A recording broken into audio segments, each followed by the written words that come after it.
Ladies and gentlemen, welcome to the Global Fleet Virtual Conference 2020.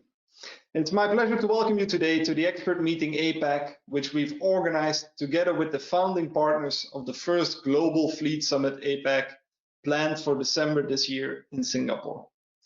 Before we start, let me take this opportunity to thank all the sponsors of the Global Fleet Virtual Conference, because without their support, this conference would not have been possible. So thank you.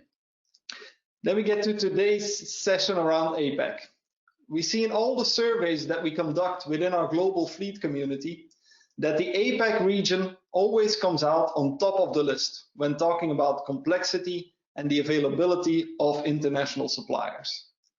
Therefore, we've taken the opportunity to organize this buyer-only session in order to provide you with some more insights into the region, supported by the expertise of our founding partners. I have with me today Yves Helven, who is the Global Fleet Expert APAC, and who will moderate this session. Yves, I hope you're doing well, and I'll hand it over to you right now to introduce our speakers. Thank you for the introduction, Sven, and also from my side, welcome to everyone on the call. This is going to be an interesting one. It's going to be a very international one, and I have the honor to introduce you to the panel members today. We have Shane dialing in from Sydney, Australia. Shane is the APAC director of the consultancy firm Connector.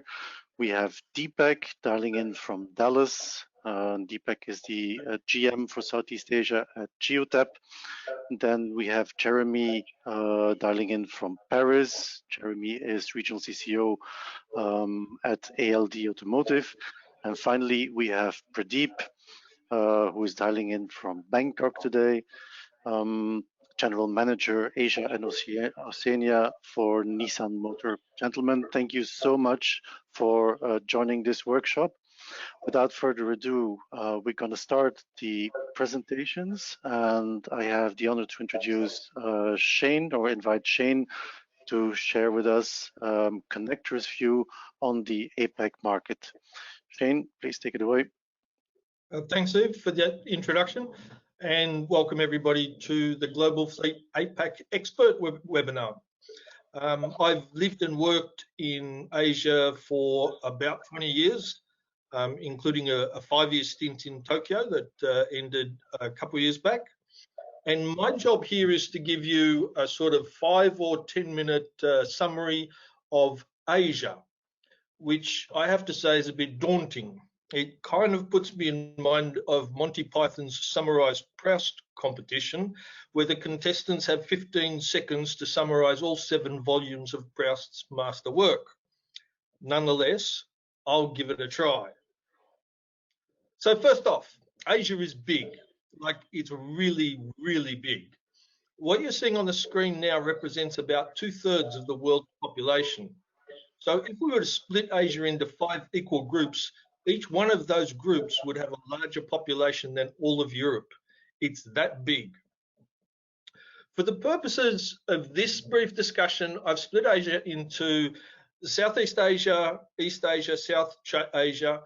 China's in a group by itself, and Australia and New Zealand is the tiniest, but not the least important of the groups. Each of these groups give you a reasonable sort of approximation of ethnic groupings, to a much lesser extent cultural similarities. So this is going to work to a certain extent as we talk about these regions. But here's the first significant issue that you face when you're dealing with Asia.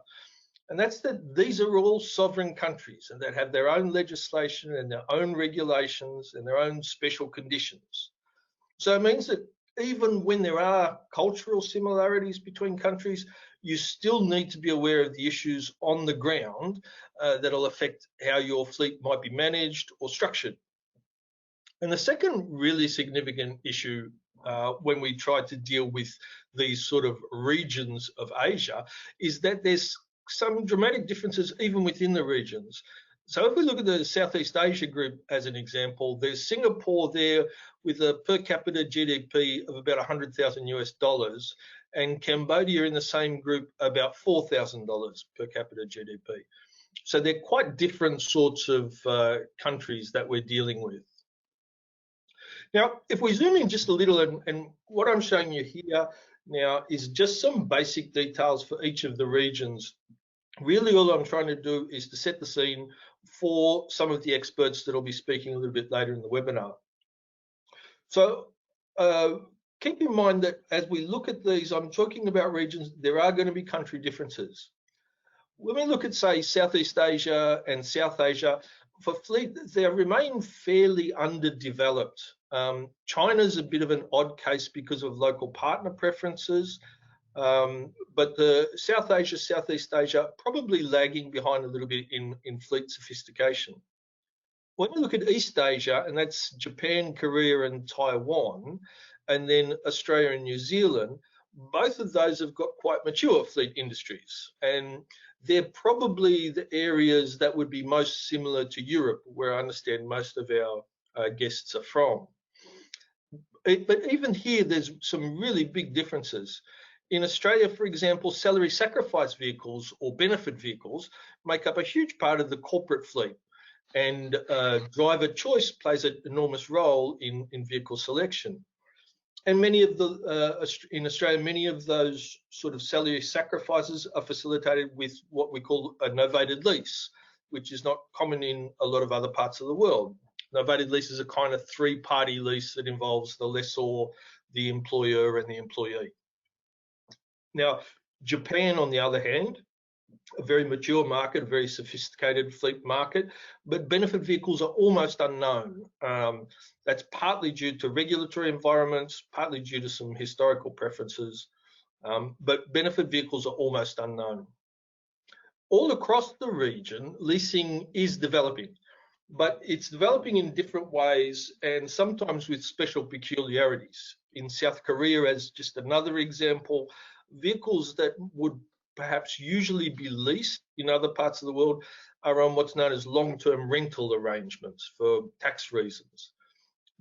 I'm skipping over a lot of this at an incredibly high level, but I'm just trying to give you a flavour of some of the difficulties that we need to be able to confront.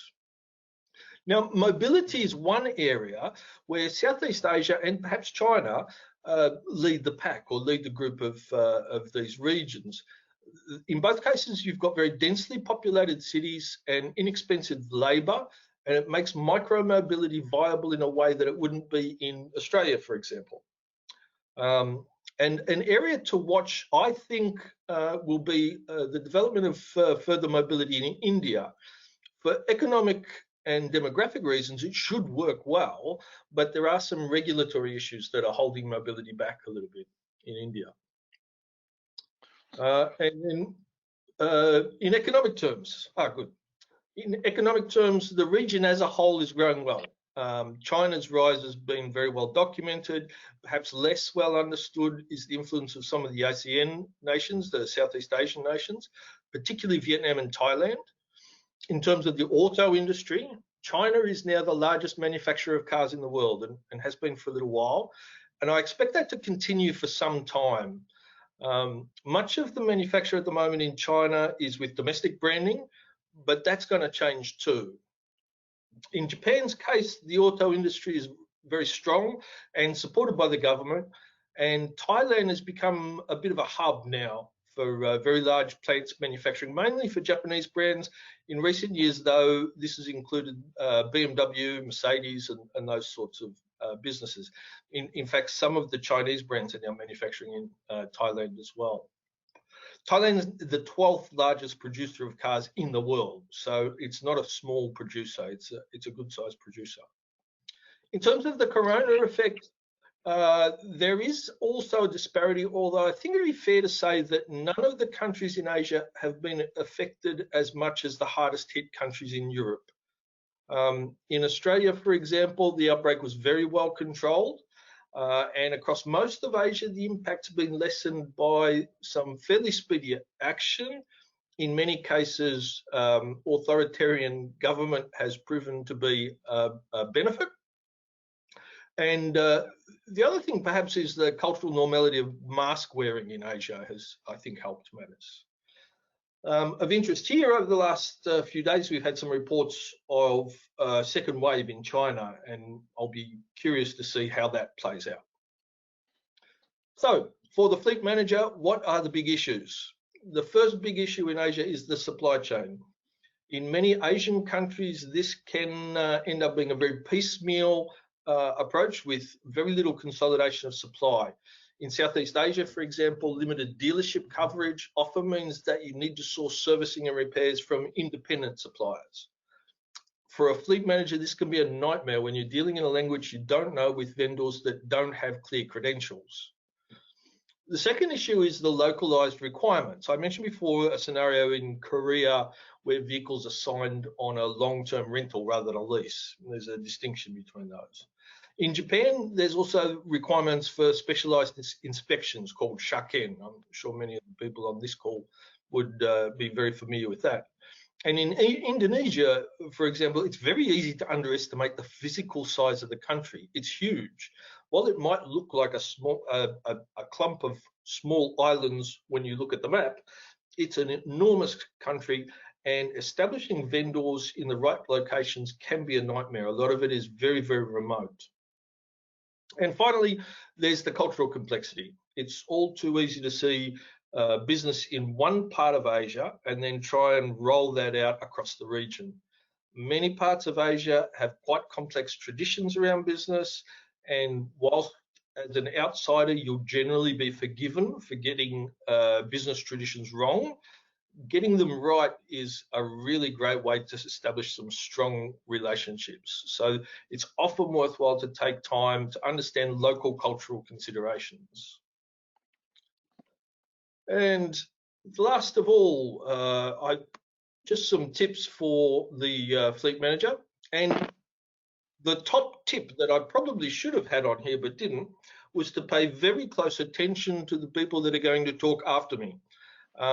We've got a gathering of experts here, and this is going to be one of the best sources of information you can get if you want to do business in Asia, is listening to people who've done business there and know the way that the industries work. There's some great knowledge on this call. I'm not necessarily including myself in that too. One thing you will find essentially in much of Asia is to expect that you'll need a local fleet manager in pretty much all countries. Maybe you might be able to make a case for a Vietnam, Laos, Cambodia manager, but a Japan, Korea manager can often be asking for trouble because they're such different markets. So prepare to have a sort of a layer at country level and a consolidation on top. The next thing I'd suggest to you from a fleet manager's point of view is to educate your local teams. The level of business sophistication can often be much lower across Asia than what you might be used to in Europe, especially in Southeast and South Asia. And you'll be well served to help your local fleet managers along and help them to train professionally. And finally, I should say that you should try to adopt the local behavior as much as you can.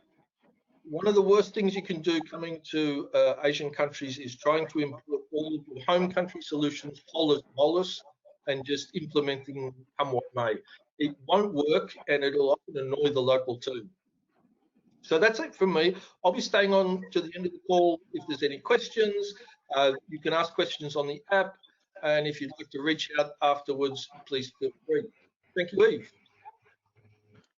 Thanks a lot, Shane, and thank you for accepting the challenge of condensating Asia in a 10-minute talk. I've also learned a new word, which is fleet educate. So fleet education is a new term that we're going to use from now onwards.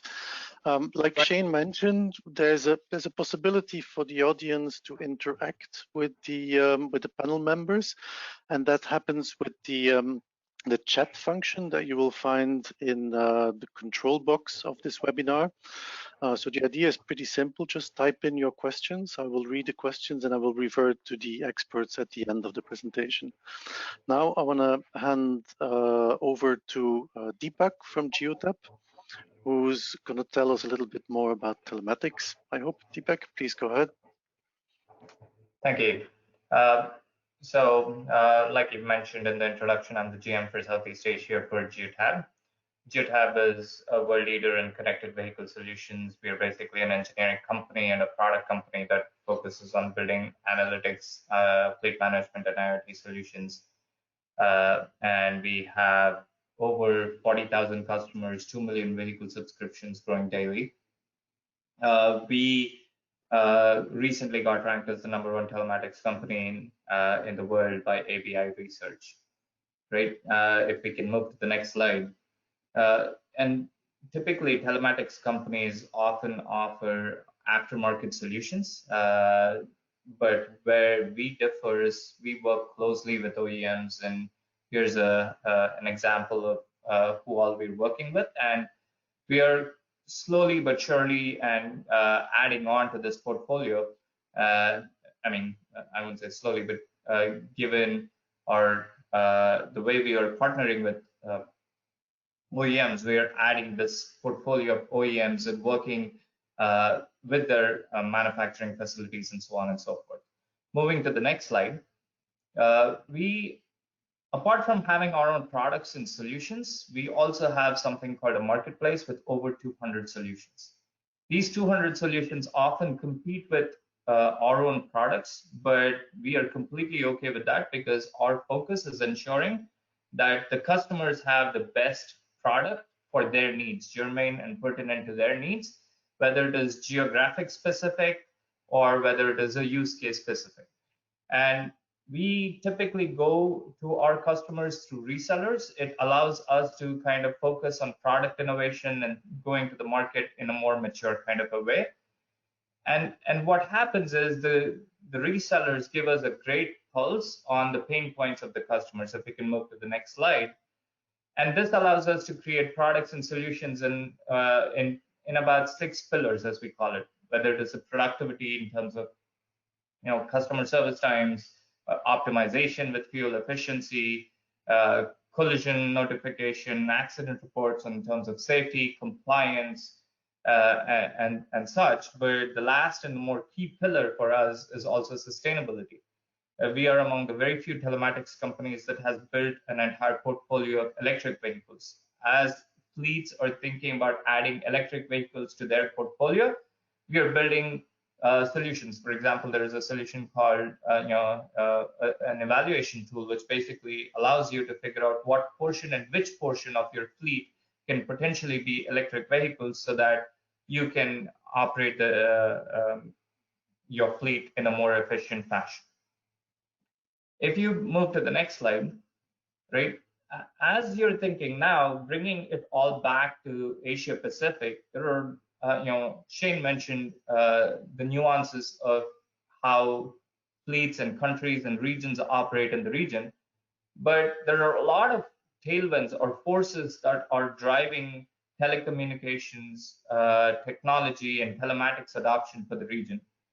We already talked about the huge population base for the 5 most populous countries, 3 of the top 10 economies, 10 countries with GDP over 5% growing pretty fast. All of that leads to a massive middle class and massively growing middle class as well, and middle class is a direct correlation to consumption, and consumption is a correlation to movement of goods and people, which means a thriving of transportation industry.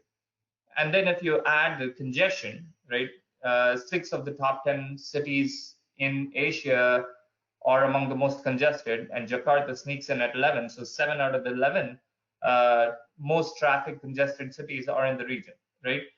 And there are a lot of these countries also implementing legislation for technology adoption within fleets, whether it is AIS 140 in India with safety in mind, or whether it is chain of responsibilities laws in Australia, or whether countries asking for external battery, card readers, panic buttons, and so on and so forth.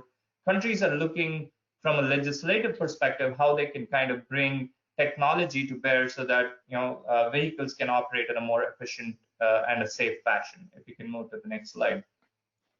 And that is probably the reason we already talked about the volume. It's always a scale play in Asia. Asia is not only the biggest, but also the fastest growing telematics market in the world, according to API, right? It's almost 2.5 basis points more or more than the global growth rate, whether it is subscriptions or revenue, right? You have a 16% CAGR on subscriptions and 14% CAGR on telematics revenue growth. When you add the commercial vehicle growth as well, the global growth rate is expected around 3%, but the APAC growth is around 5%, right? Which means the volume of the vehicles is not only big, but continues to keep growing. If we can move to the next slide, right? So, but there is a uniqueness in certain parts of Asia. Shane cautioned us many times that you cannot look at Asia as a homogeneous market, but there is a nuance to certain parts of Asia, whether it is South Asia or Southeast Asia, where when you're thinking about fleets, it's not your cars, trucks, and vans that you would think of in North America and Europe. There's also three-wheelers and two-wheelers, right? If you look at a couple of, I'm going to quote a couple of unicorns as example. There's a car share or a ride share company in Indonesia called Gojek, primarily built on two-wheelers. Same thing with Ninja Van. Ninja Van is a logistics company starting off in Singapore. If you look at their fleet mix, a big chunk of their fleet is actually two-wheelers, right? And so how you kind of think about fleets, how you think about the vehicle mix in your fleet is completely different in Asia compared to, say, North America or Europe. So, and with that comes challenge of introducing technology on how you would manage this kind of a fleet. It puts a lot of challenge on technology providers to be innovative, cutting edge, so that they can provide that value. Moving to the next slide, right? The typical pain points they're solving is not too different, but it's just in this unique fleet mix kind of a way, whether it is vehicle tracking, fleet management, driver behavior, routing. Almost every conversation we've had with our customers always around fuel usage and theft reporting, because there's fuel pilferage in the region. They want to get operational data so that they can keep their operational expenses down with the fuel and so on and so forth, right? Now I want to, moving to the next slide, I want to talk about two core competencies of Geotab and how we would potentially be utilizing this in a fleet solution in Asia, right? So talking now about electric vehicles, there's local air quality because of all the traffic and congestion, global CO2 emissions, or pure economics. Electric vehicles have started to make a little bit of a difference even in the Asian market. If you can move to the next slide, right? We already talked about a lot of legislations, but what exactly does EV mean? EV is not a pure EV like a BYD truck or a Tesla. There's also, when you're in Asian context, you would want to include the hybrid electric vehicle like a Toyota Prius, or a plug-in hybrid like a Honda Accord or a Nissan plug-in, and so on and so forth, right? Moving to the next slide. So we talked about congestion. We talked about traffic. When you have a heavily populated city with a lot of traffic, each vehicle is a point of pollution. If you can take that out and single source it outside the city, the general common sense tells you that the city's pollution would go lower if you use electric vehicles. And a lot of cities are opening their, and cities and countries are opening their eyes to it, right? If you look at Singapore, Singapore has decided that every new bus they would add to their fleet is an electric bus. They're creating legislations to incentivize electric vehicle purchase starting 2021. A recent news came about in Thailand where they're electrifying the tuk-tuk, so the people transport can become more electrified as opposed to internal combustion engine purely from a pollution standpoint, right? A lot of these legislations and even economic use cases are kind of making that case towards electrification, right? Moving to the next slide. The next piece that I want to bring in is the power of knowledge. At Geotab, we collect about 40 billion points per day, spanning across 2 million vehicles. This gives us, in an aggregate, a great view of the world. Moving to the next slide, which gives us a way in which we can kind of understand the commercial activity level and allows us to make either region-specific or industry-specific analysis to get insights on how fleets can take advantage of the vast amount of data that is available as they're thinking about the customers they serve, the industries they serve, the regions they serve, and so on and so forth. So if we move to the next slide, Geotab has published a bunch of these reports in our blogs on how we have helped fleets, whether it is in North America's activity usage or how fleets are seeing impact of traffic in Latin America or even daily activity in Singapore.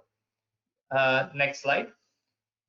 One of the other things that we are also doing is taking a look at what fleets are serving what industry.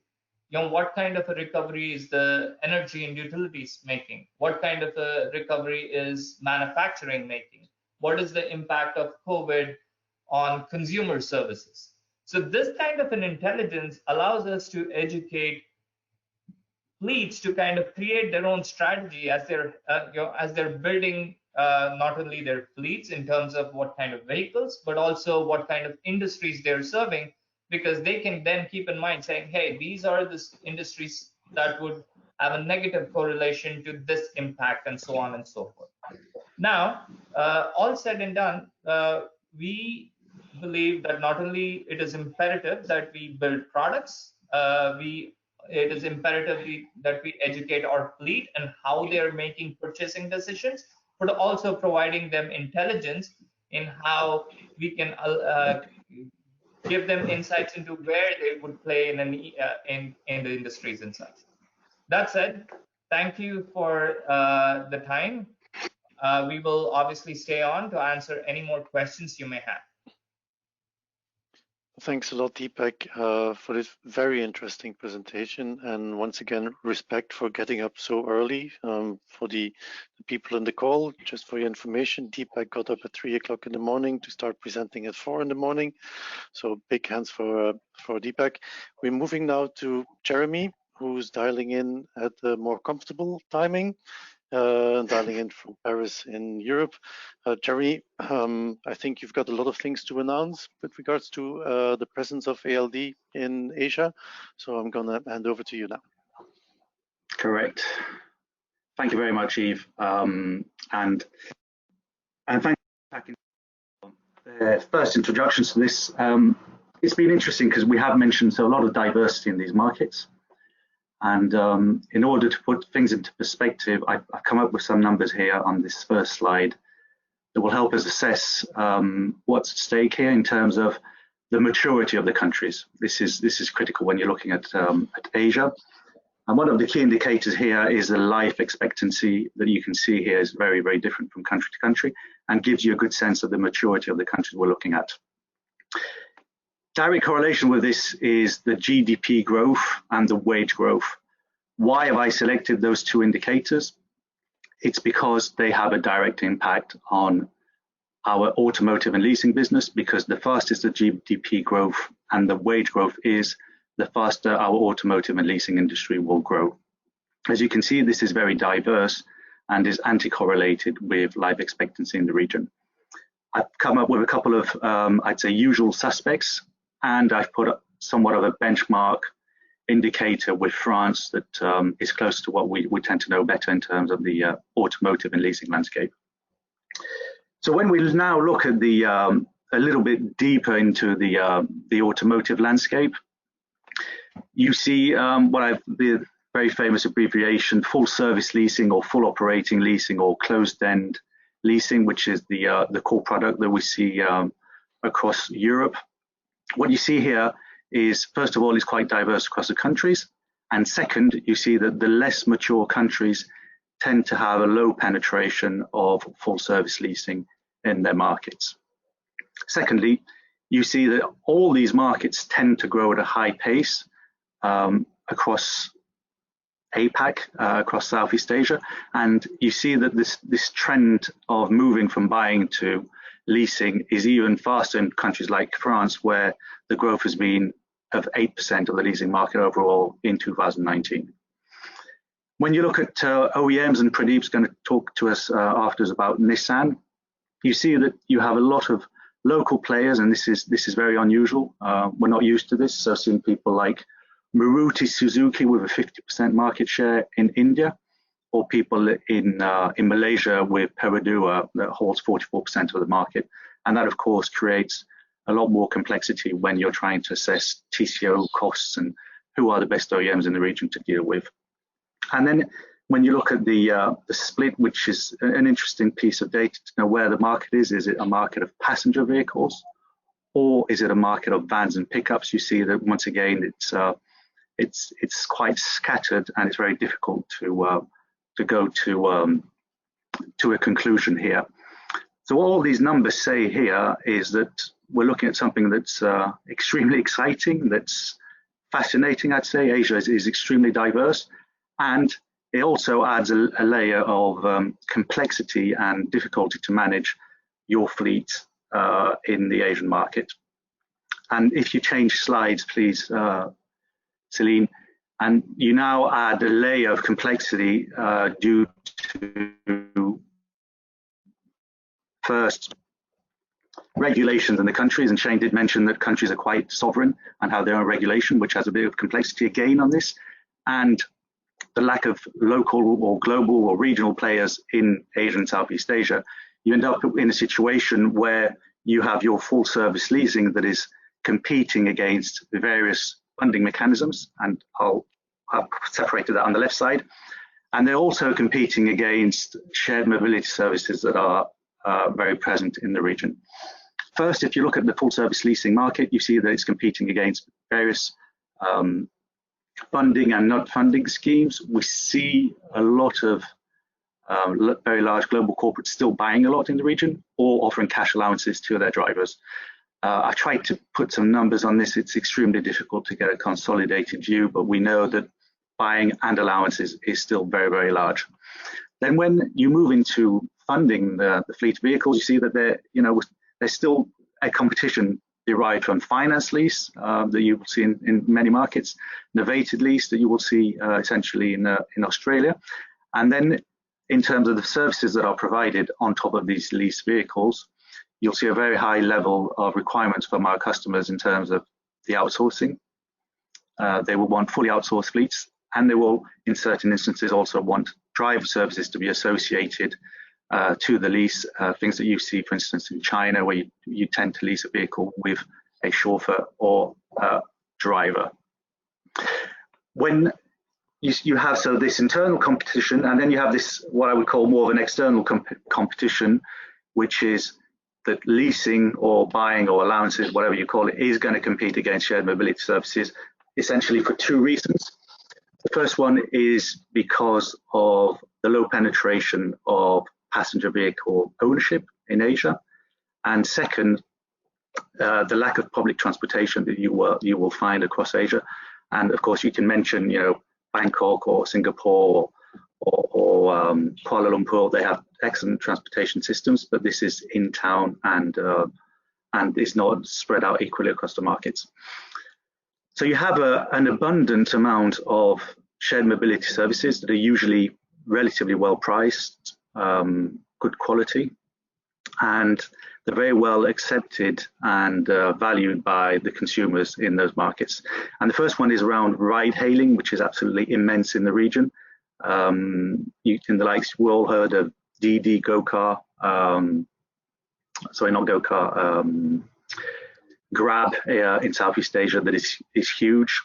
And when you move down to traditional or less traditional car sharing schemes, you have very advanced peer-to-peer services with people using high use of technology.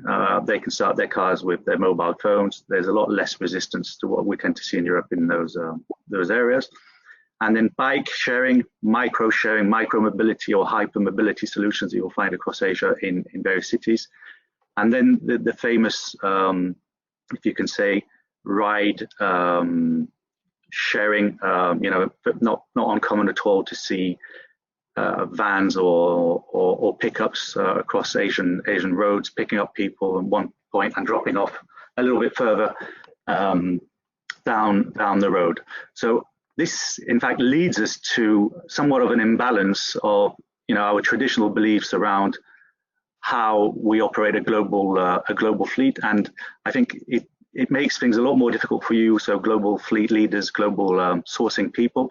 And if we move to the next slide, please.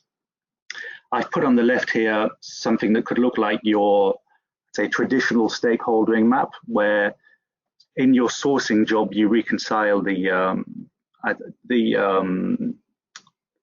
all your ecosystem of people intervening in your fleet decision-making process and your operating fleet, which is the driver, ensuring you offer driver satisfaction, good services.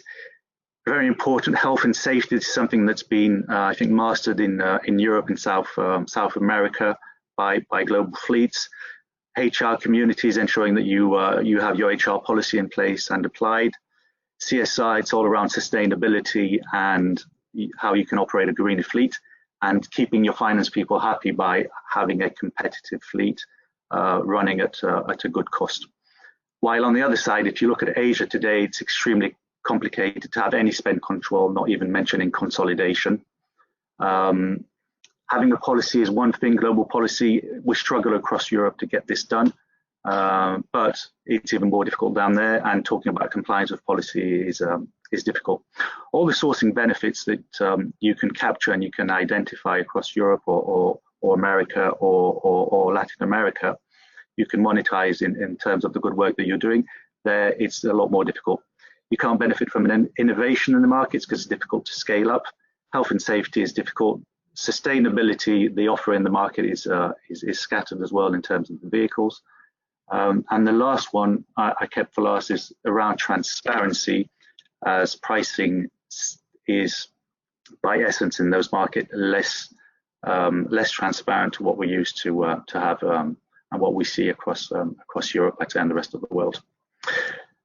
So I'll put my sales hat on or back on, if you like, and just to say to you that it's for all the above reasons that the other speakers and I mentioned above in this presentation, that we are consolidating our APAC footprint. You'll notice that we all struggle to get APAC into one piece of a slide because it's so diverse. This is probably not representative of how other countries are set up. But what we want to do is use the same ingredients in those countries that have made us a successful partner in servicing global fleets across the world. And just to show you a little bit how we are present now, today, we've signed 2 partnership agreements with Mitsubishi Auto Leasing Corporation in Japan. This gives us access to the Japanese market and the mega fleets, essentially around pharma. We've also got a partnership agreement with Shaoqi. So I'm working on my Chinese accent. I'm sorry for people joining. So, or Shuki in English, SHOUQI. And then we've got our historic partner down in Australia and New Zealand, Fleet Partners we've been operating with 10 years, and our subsidiary in India. What's also very new for us today is that we're entering Southeast Asia with our first country opening in joint venture with Mitsubishi UFJ Lease and Finance, which is the beginning of a new story down in Southeast Asia. And I mentioned the ingredients that I think every global fleet manager, sourcing leader is keen to have when he's going into a new region. And I've listed 6 of the these key ingredients here on the right of the slide. It's first of all global coverage. It's ensuring that we give you the coverage and the scale in the region. Second, of course, service quality, ensuring that we can give you the highest service quality and the highest driver satisfaction, which is also extremely key when you're entering into new markets. It's sharing knowledge, expertise that we can gain in the markets, sharing it with you, having a consultative approach to selling, and leveraging our consulting expertise that we are building in HQ and that we're leveraging into each and every country that we enter. The fourth element is around strength, stability, and consistency, which is the consistency that we can bring in the products and being committed to our business everywhere in the world. The fifth is, of course, and this is growing concern for everybody, is to ensure that your fleet is being run in a sustainable way and a safe way for your drivers. And finally, super key element is reporting, global reporting, ensuring that anywhere you sit in the world, you can access to global reporting of your fleet in a very granular way. And those are the ingredients we believe are the ones that will make you successful in developing a strategy for Southeast Asia. That's about it for my presentation here. I wanted to thank you for your attendance, and also I think all of us here on this panel really look forward to meet you in Singapore in December, and I'll actually be I think driving there. I'll probably be the only one, but I'll be driving to Singapore down from Kuala Lumpur. So looking forward to it, and many thanks again. Thanks a lot, Jeremy, for your overview. It's good to see ALD move to Asia, and it's good to see you move to Asia as well. And like you said, you'll probably be the only one taking a car to the APAC conference. Our last speaker for today is Pradeep.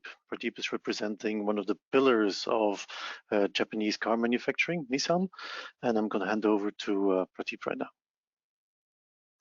Thank you very much. Thanks for the introduction. This is Pradeep. I am working with Nissan Motors Asia Pacific in the regional office, heading a fleet business and a used car business for the whole Asia and Oceania. To start, before we start, thanks to all the speakers, I think we are pretty much going to the same directions in our topic of discussions, and I will try to touch base a lot of things which our earlier speaker has talked. The three main topic would be, of course, the current automotive scenario because of COVID.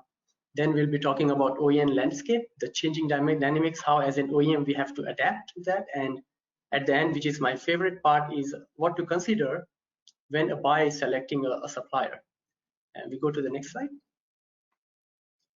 So as we know, the global volume has been affected quite a lot. We have seen from almost 80 to 90% no sales, no movement to showrooms. Now it's getting back a bit, but still it's quite highly affected. What I say is in the current scenario, we call it an ineffective mode. It means most of the buyer, most of the purchaser would not like to sell a vehicle at this moment because it's probably not the good time to get a right value, as well as it's not a good time to invest in something new.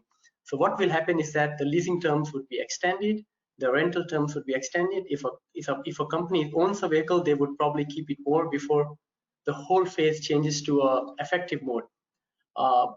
In most of the country, it's ineffective. Whereas there are some countries like Australia where it's slowly moving to effective mode, where you can see a lot of used car business coming back to normal. The biggest segment which is affected by COVID is, of course, rental, because there is a total collapse of tourism all around the world. And it has affected heavily on automotive business because one of the big business goes to rental business. It's quite affected. In terms of the region, APAC will rebound back to normal pretty fast than any other region in the world. Simply, if you look at the markets like China, if you look at Vietnam, you look at Australia, you look at Thailand, most of the markets are doing pretty good.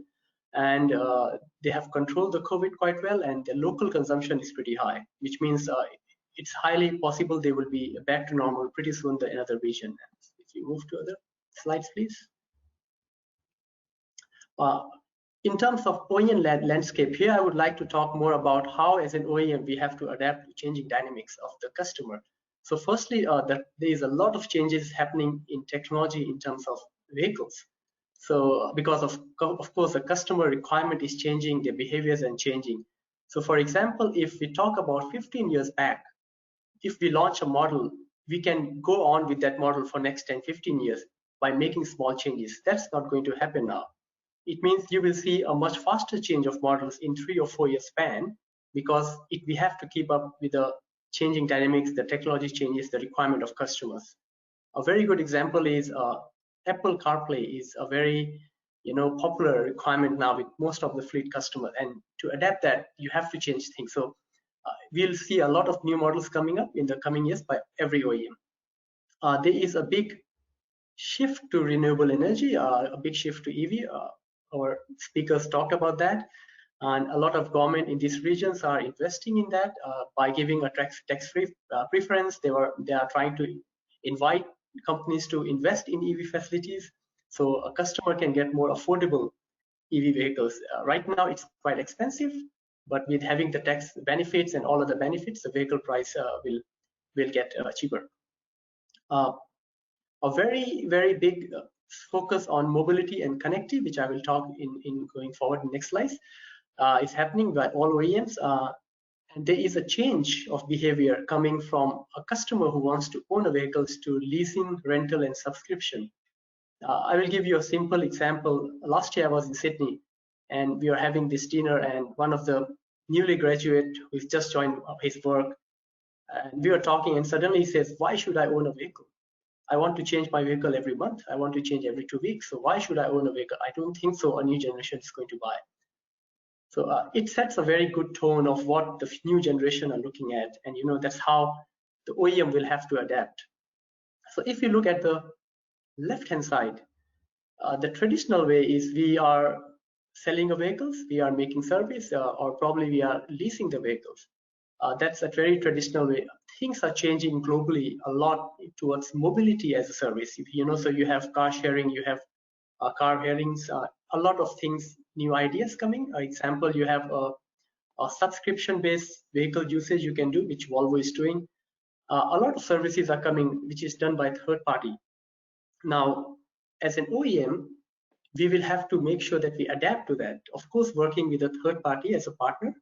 But in coming years, if you look at the right-hand side, the car sales, the owning of a car habit would change. People would like to get more on the mobility service. They would like to rent, they would like to lease, they would like to have a subscription base. And for us, we need to find a way how to adapt in terms of technology, in terms of services, and not only focusing on manufacturing and selling, but even other business source where we are going to make income through other services as income generation. Globally, a lot of projects are going on right now, but not many of them are successful, or not many of them are making money right now. Of course, because of the dynamics, because of the market adaptations, it's slowly going up, but it's still taking time. And all this comes with a lot of investment. So what OEMs you will see is a lot of auto alliances will happen. A lot of companies will join together to adapt to that together, because then they can share technologies, they can share cost, and they can bring the services at a much cheaper and affordable rates to a customer. If you go to next slide, please.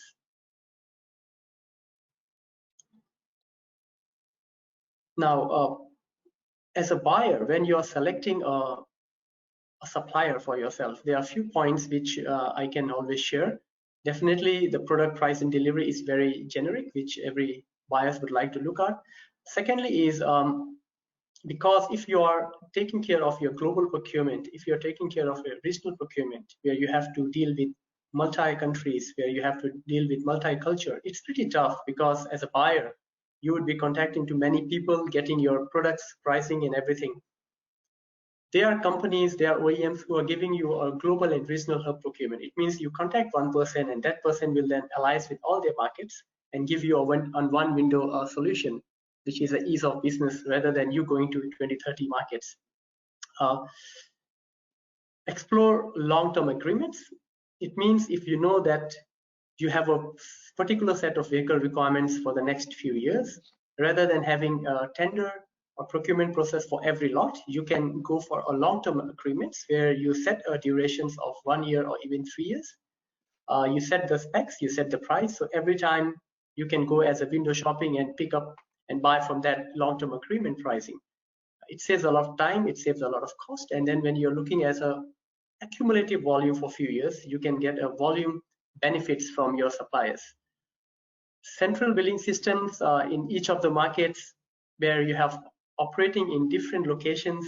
You don't want, when you go for service, you pay at different times, different separately to different suppliers or different dealers. So many OEMs, they they have a central billing system. It means you set a credit terms, you set a durations, and your people can go to any part of the showroom, any part of the country, and service it right away without paying anything.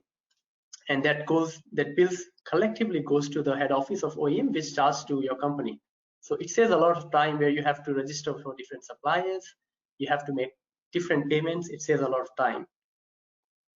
Same for service agreement. You can go for an extended service agreement, whereas normally you will do a service for your warranty period. After warranty, many buyers would like to service as per your convenience. But if you go for a long-term service agreement, you get a price benefit where you set a set price for many years, and you make sure your vehicles are serviced in authorized locations and the lifespan of your vehicles grows.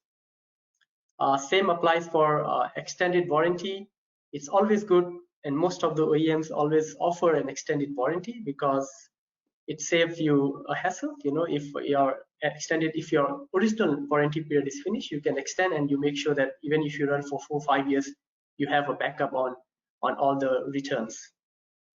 At the last point is future value schemes, where few of the OEMs, they will launch a future value schemes where you can buy a vehicle, and after a certain period of years and kilometers, you can sell it back, and they will buy at that price. So you know how much money you're getting at the end of the term, or you can simply change or extend the term of your buying. Next, please. This is giving a snapshot. I was just talking of ease of business. So if you look at Nissan, our organization is set for, there are many customers, global buyers who are contacting our global team. And then the global team goes to 40, 50 markets and combine the proposals, combine the specs, and make a single window proposal to our customers where you don't have to talk to 50 people right away by yourself. Same for us, we are in Asia and Oceania. We have close to 20 markets. There are customers who come to us. We, as a single window, get all the initial works done for tender. We make a proposal, a collective proposal for each market. So it saves a lot of time, and it's very easy to manage as a regional procurement person. I think I covered all from my side. Thank you very much for listening, and thanks for the time. Okay, thank you so much, Pradeep. Was super interesting. Trying to be a little bit conscious of time. We've got 7 minutes left, but we received a couple of questions from the people in the call. I'll pick out a couple of ones, and I think I have a first one for Shane, more from the consultancy side of things. We have a member in the audience who is asking, CO2 tax benefits are available by legislation in Europe, but not so much in APAC. Do you see this changing soon in APAC? No, not well. It depends on the country. One of the things I said before is that it's very, very hard to make wide generalizations about Asia.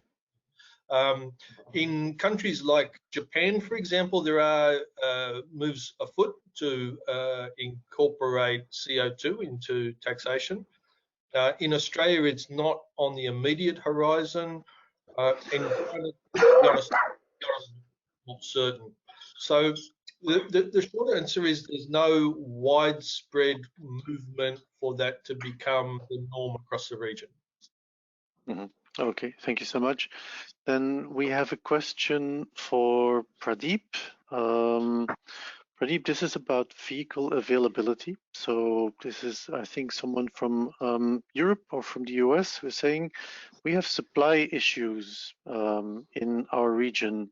Is this also the case in Asia Pacific for new car delivery?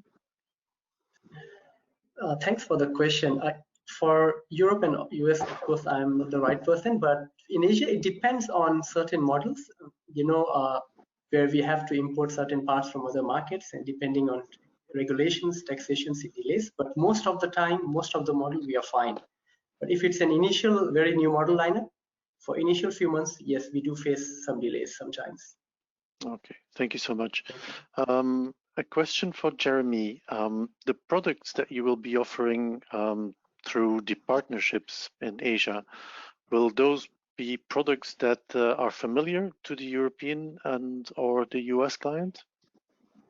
So we're offering the traditional European closed-end operational leasing, so different from American open-end leasing. So it's the European product that we will be offering. This is our core product. Okay, thank you so much. Also a question from Deepak. Deepak, you explained the value of having telematics connectivity installed in the vehicles, and you presented a slide with the different buckets of values. Now, the question here is, when you talk to an Asian client, do you see any specific reason why an Asian client would implement telematics, and something that is different in your conversation between an Asian client and a non-Asian client? So among the key, thanks for the question, but among the key things that they're always looking for is, so there's a nuance to how telematics is in Asia. It's fairly fragmented. The value that vendors provide from a telematics standpoint is vastly different. What means one, what fleet management means for one telematics vendor could be different from another, and so on and so forth. So as you're thinking about value, it becomes important to kind of think what exactly you're looking for. It could be driver behavior, and it could be fuel, and so on and so forth. But almost always, like I said in my conversation, everything comes around. Yeah, we like track and trace, we like some kind of a driver behavior, but we really want to know, what's the fuel level, or what's the are drivers filtering fuel? They're saying they're filling 10 gallons, or they're filling 8 gallons and then pocketing 2 gallons, and so on and so forth, right? So it's a lot to do with operational efficiency, and also wanting to know where the vehicles are, because coming back to what Shane was saying, every country is different. In certain countries, vehicle theft might be really important. In certain countries, vehicle theft may not be that important, right? In certain countries, driver safety may be important. In certain countries, driver safety may not be. But it's generally speaking, most of them are thinking about fuel as a key component as well. Okay, thank you so much. Again, conscious of time, we're 2 minutes before the closing of the call. We received a number of other questions, and I think, Sven, we have a tool in place to deal with those questions as well. I'm going to hand back to you. Thank you very much, Yves, and thank you very much to all the speakers, obviously, for providing us with your expertise around the APAC region. Yes, as Yves mentioned, indeed, first of all, there will be a recorded version of this expert meeting that will be made available online in the event app Attendify. Also, I wanted to ask all of you if you could spend 2-3 minutes on filling in the survey, the satisfaction survey, which will be made available directly after closing of this webinar. Secondly, if we go to the next slide, indeed, if we have not, as Yves mentioned, if we have not addressed all the questions that came in, we will post those questions in a specific group chat for APAC. So after this meeting, every participant here will receive an invite to join that APAC group chat in our event app Attendify, where the experts will be available. So if you have any other questions that haven't been answered yet in this webinar, in this expert meeting, then please do ask them, or use the opportunity to ask your question to those APAC experts in the group chat. So that will be made available. Finally, I also want to invite you, again, we mentioned it already before, we will be organizing our first Global Fleet Summit APAC on the 8th and 9th of December in Singapore. And I want to invite all of you to join and to participate. You can learn more from our experts there, and of course, meet with your peers and the suppliers of the region. So don't miss your chance to attend this promising and exciting event. All information can be found on globalfleet.com. Just a summary for the rest or the remainder of this week. There are 2 more sessions scheduled in the GLOBALFLEET virtual conference. On the 18th of June, there's a deep dive webinar with Geotab, where we will focus specifically on how to look at the restart after COVID-19 and really implement or take that next step with your electric vehicles. And then on the 19th, we will have a CEO panel discussion with the biggest leasing companies from across the globe, where we will have a conversation in how global car leasing can, of course, continue to flourish in the new normal.